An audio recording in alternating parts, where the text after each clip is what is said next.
Leaders of the Economic Community of West African States, Ecowas, have given the junta in Niger Republic 1 week to reinstate President Mohamed Bazoum or face sanctions and the possible use of force. A representative of the bloc will be dispatched to Niger to deliver the demands of the authority. State House correspondent Adesua Moran reports. Regional leaders under the aegis of the Economic Community of West African States, Ecowas, are meeting in Niger's capital, Abuja, for an emergency meeting to address the political situation in Niger.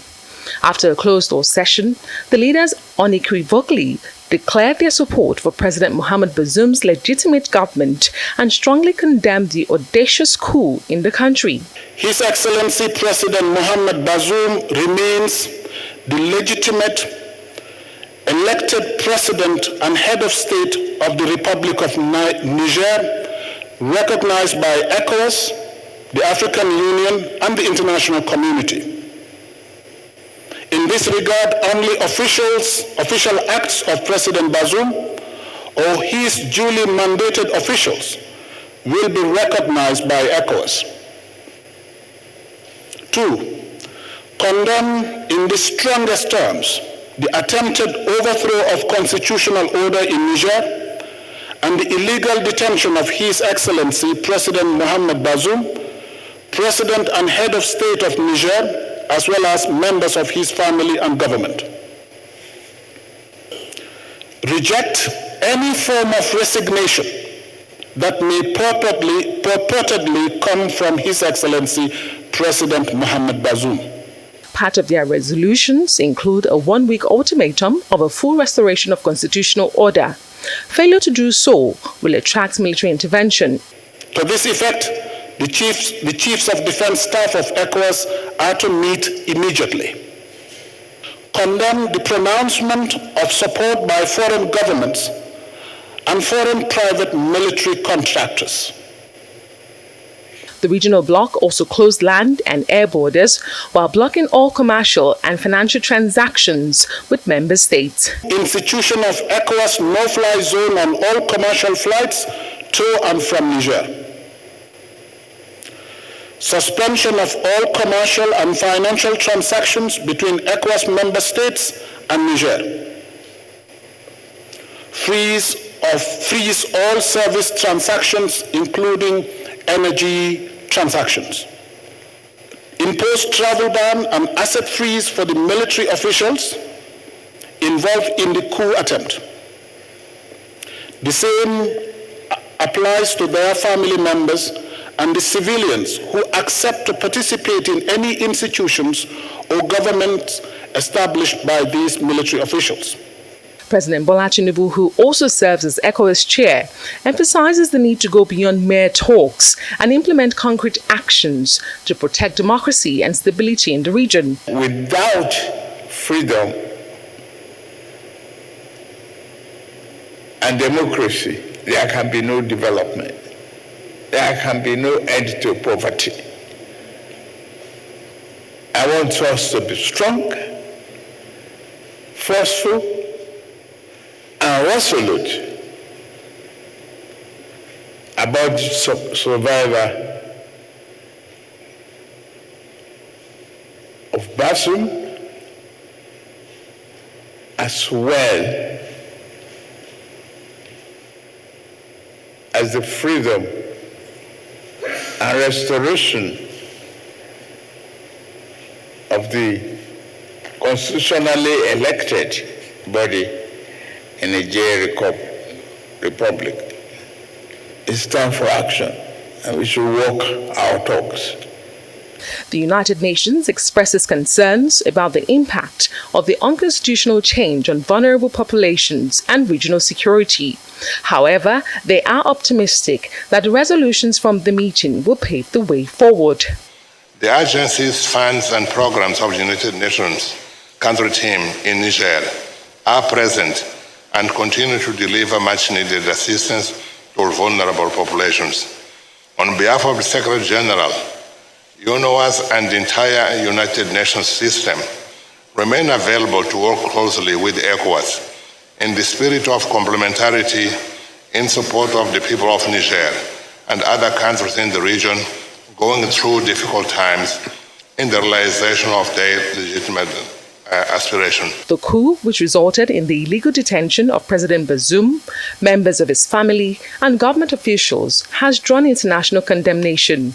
ECOWAS leaders have branded the situation a hostage crisis and have laid the responsibility for President Bazoum's safety squarely on the shoulders of the coup plotters. With a one-week ultimatum now issued to the coup plotters in Niger, one thing is certain: ECOWAS is determined to protect Niger's democracy, and any attempt to derail it will not go unanswered. The clock is ticking, and Niger's fate hangs in the balance. Adesua Omoruan, Arise News. Earlier, Niger's military leaders had warned against any armed intervention in the country by the leaders of the sub-region following an emergency meeting of the Economic Community of West African States, ECOWAS, in Niger's capital, Abuja. Niger's military spokesperson, Colonel Amadou Abdurrahmani, said the objective of the ECOWAS meeting was to approve a plan of aggression against Niger through an imminent military intervention in Niamey in collaboration with other African countries that are non-members of ECOWAS and certain Western countries. He reminded ECOWAS of the military's firm determination to defend their homeland. General Abdurrahmani Chiani, the chief of Niger's presidential guard, declared himself leader while the country's elected president, Mohamed Bazoum, is still being held by the military since the coup took place last week. Meanwhile, pro-coup supporters have attacked the French embassy in Niamey, setting fires outside its compound walls and smashing windows in protest against Niger's former colonial power. The group burned French flags and chanted anti-French slogans whilst hoisting Russian flags. France condemns the coup and warns against any attack on its interests in the region. The general must be very, very careful, because the people of Niger are counting on him, and if by any chance he launches into another maneuver that the West would have to deal with, we'll be back at the same place. For the time being, we wish him the best of luck, and we hope that the genuine change taking shape in Mali and Burkina Faso will prevail in Niger, and that the people of Niger will have their say in the concert of nations. Le concert des nations. Donc merci beaucoup. Comme vous le constatez, c'est le peuple nigérien qui est sorti. As you can see, it was the people of Niger who came out to demonstrate their discontent with a policy that has lasted 12 years. For 12 years, the daily lives of the people of Niger have remained unchanged. As a result, Nigerians called for an end to this policy. We also came out to tell this little Macron from France that Niger belongs to us. It's up to us to do what we want with Niger, what we want, we deal with who we want and how we want. I think things are clear. We are telling ECOWAS that Niger belongs to us. It's not up to an individual from ECOWAS to come and insult himself on behalf of Niger. We reaffirm our support for the army. La question de la réunion extraordinaire de la CEDEAO. The question of the extraordinary ECOWAS summit, which may be taking place right now to decide whether or not to intervene in Niger in order to, as they put it, take back power and restore it to those they thought had just been deposed. I think that's a perilous venture, and it's missing the point of history and diverting ECOWAS itself from its primary mission, which is to create the conditions for real development and cooperation between our countries to please our former metropolis, France. Développement et de coopération des pays. Well, we'll find updates on the coup in Niger and, of course, ECOWAS' response to the coup. What's your take on the story this morning? Okay, so a couple of things. Number one, ECOWAS' response was very solid, and I'll just read out through some of them before I go through my analysis. Number one, closure of borders and land and air borders between ECOWAS and Niger. That's a little bit iffy for me, because how we're going to be able to execute the no-fly zone will take a lot of manpower out of us. And when ECOWAS is speaking, predominantly, almost all of this thing will be achieved by Nigeria, because Nigeria predominantly, holds the capital part of ECOWAS. Suspension of commercial and financial transactions, freezing of service transactions, including energy transaction, freeze assets of Niger Republic, freeze Niger and the enterprise processor, suspension of Niger, impose travel bans on military family, blah, blah, blah, blah, blah, and all of that. All of this, yes, they're good, But there was also another caveat that was left aside, which is a possibility of intense action, which I sort of think might be a case scenario for boots on the ground, which I'm more scared about. I'm scared about that because, as we currently speak, the Nigerian military is stressed. And you do not want to escalate the situation in Niger because, number one, we fail to realize that we have a big humanitarian crisis on our hands in the first place because our borders are very porous and most of the Nigerians, in case that happens, will definitely filter into our borders. And a lot of things either comes into our borders through Niger, small arms and the likes and proliferation of all sorts of vices. So we should also be careful about the knock-on humanitarian effects that will come to our borders. So all of this has been said, but the case is quite different. And as regards the protest, I'll give you a historical background of why that is happening. France made its first incursion in 2012-2013 when Mali was fighting insurgents in the north. It was under Tumani Touré then. And France was able to help them clear those insurgents in something called Operation Seville. Afterwards, she set up Operation Bakan to be able to consolidate on what they had started. But there's been a lot of squabble between the G5, Sahel, that's the countries that partner with France on the Operation Bakan, and there's been a lot of allegations against France as regards that. France, when it left the original base of Operation Bakan in N'Djamena in Chad, wanted to take it to Niger, but Niger kicked against it. So there's been that struggle. And France automatically ended Operation Bakan recently. And because of that, most African countries have started to tilt towards Russia. Niger has uranium. America has got a base in Niger. There are drone bases in Niger. So that's why America is shouting, because they've got assets in that country. Also, because of that, you are having a new case scenario where most of these African countries that are being toppled, that are having coups like Mali, like Guinea, with Assimi Goïta and Tambabaye, they are increasingly looking forward to Russia to be able to defend them. Russia and the Wagner Group is reigning supreme across CAR, which was caused predominantly by the fight between Tudera and Francois Bouzize, and the Seleka and Antibalaka. And then when you cascade it down, you are having Tambabaye in Guinea, which is also doing a lot of stuff with Wagner. Wagner also spans up to Sudan. So there are many interests. There's the interest of the Wagner Group in there, vis-a-vis the Americans, vis-a-vis ECOWAS and all of this, and the fact that there's already a disruption in Operation Bakan. Where's the ray of hope? I think one of the things I'll suggest is by now, we should make conversations or make entries. By now, our intelligence authorities, and where's the role of the NIA? The NIA should be able to have contact, even with the top military brass and these guys that conducted this in Niger.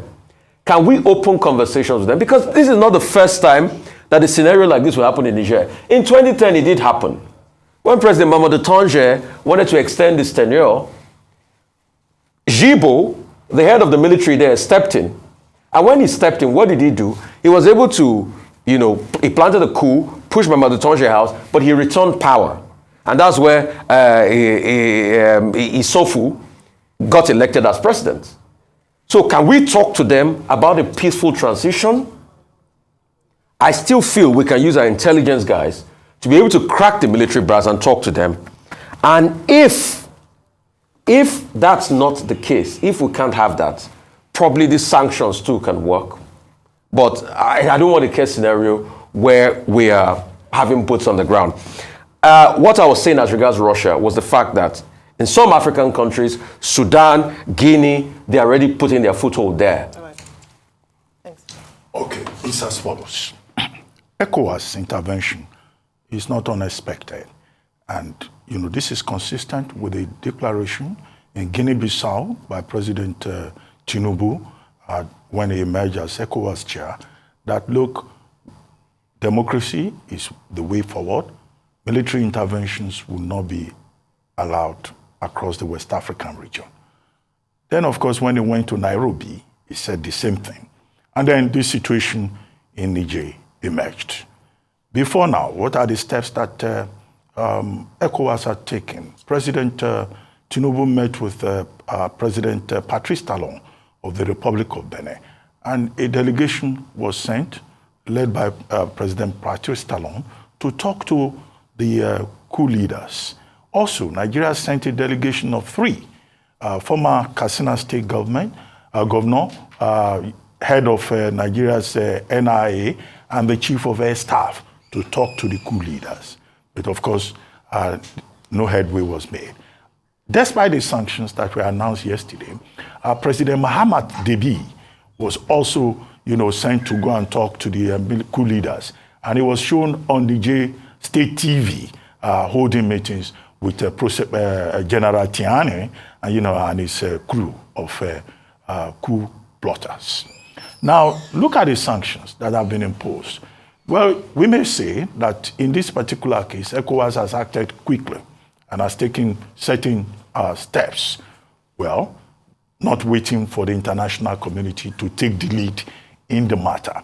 And they've listed these sanctions: stoppage of aid, military officials to be targeted, their assets to be frozen, financial transactions to be halted, no-fly zone, borders to be closed against Niger. So you are isolating Niger.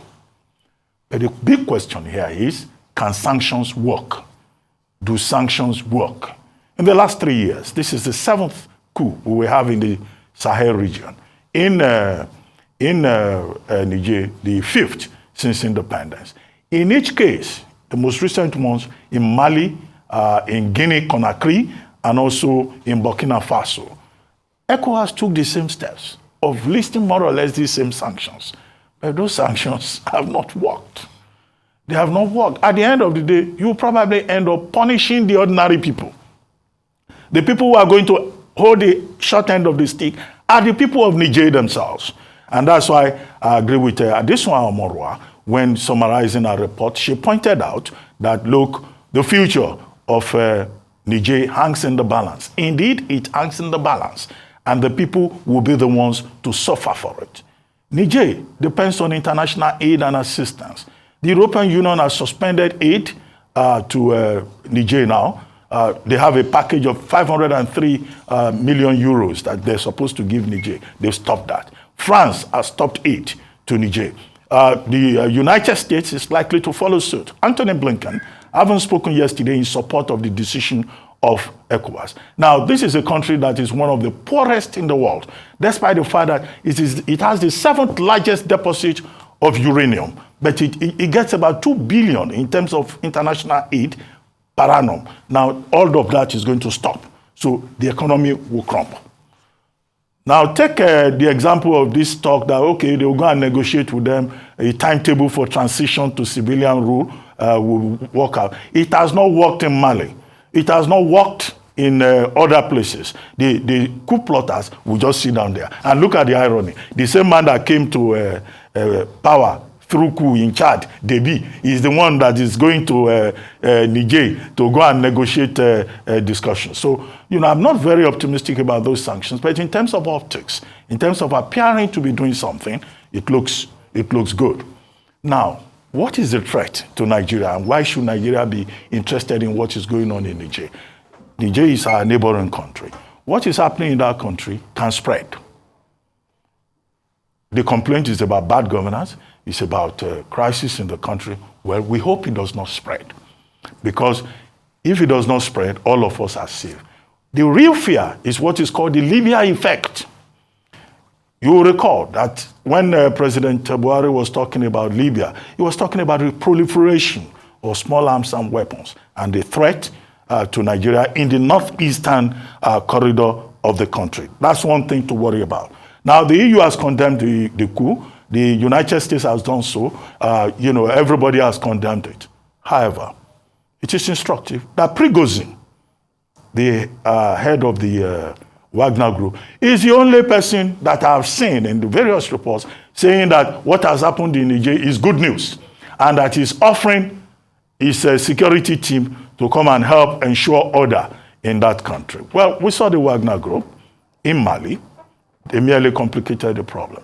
In Sudan, they caused more problem. In Central African Republic, they caused more problem. So the threat, therefore, is that of private military contractors with Russia in the background trying to expand influence across the West African region. So the big issue is stability within the region, and Nigeria, as the leader in the sub-region, has taken, the leadership that is required in this particular instance. But we keep watching. The leaders the coup plotters in Niger, they are bluffing. Do they have capacity?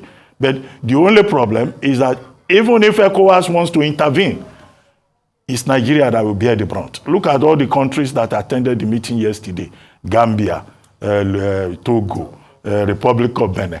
If it comes to putting boots on the ground and money on the ground, it will be Nigeria that will bear it. Can we afford that? Absolutely. Now, talking about the big issue being a potential collaboration or support of Niger Republic from Russia, and that's obviously through private military, the Wagner Group. But let me dial back and say, first of all, following from that summit, ECOWAS meeting yesterday held in Abuja, it's important to say that the message sent out by ECOWAS and the conversations and discussions at the hard stance must be praised. As a group, as a bloc, we must praise them for coming out very strongly.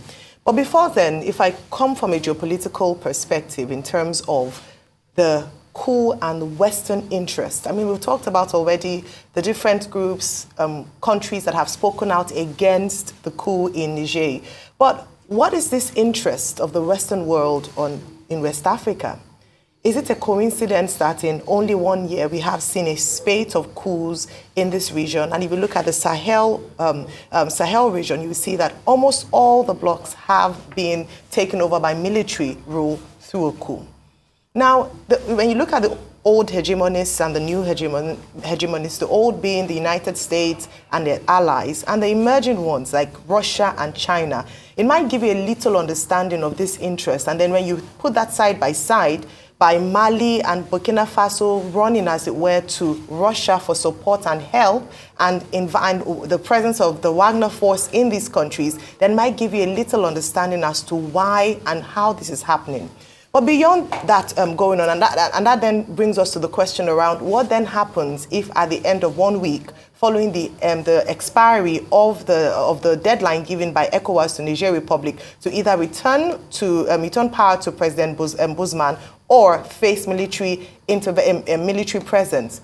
What could that mean? Already it's been established that the Niger military force cannot in any way withstand the ECOWAS military if indeed they decide to use force. And so what would they do? They perhaps would approach an ally in terms of Russia to support them.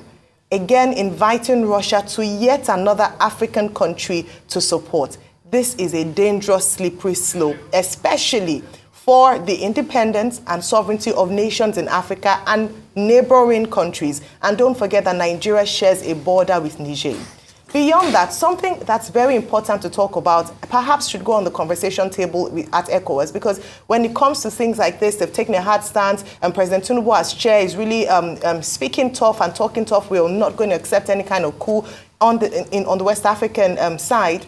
But the nations, the member nations themselves who are having these conversations, they say that if we don't want foreign interference, we must strengthen our internal democracy. And that's why the conversation as to whether democracy works in Africa or not has come up following these spate of coups.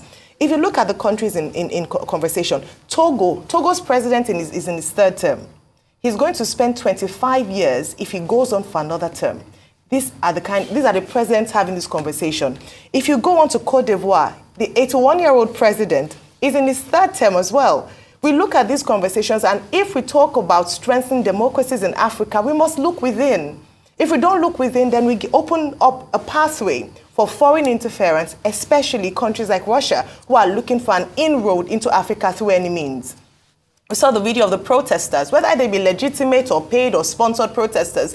The concerns and the agitations of the people are real. And so there is a basis for saying, oh, this is the reason why we have to come in to intervene. Democracy is not working in this part. And this is why ECOWAS must also take a firm stance on strengthening democracies within the country member nations.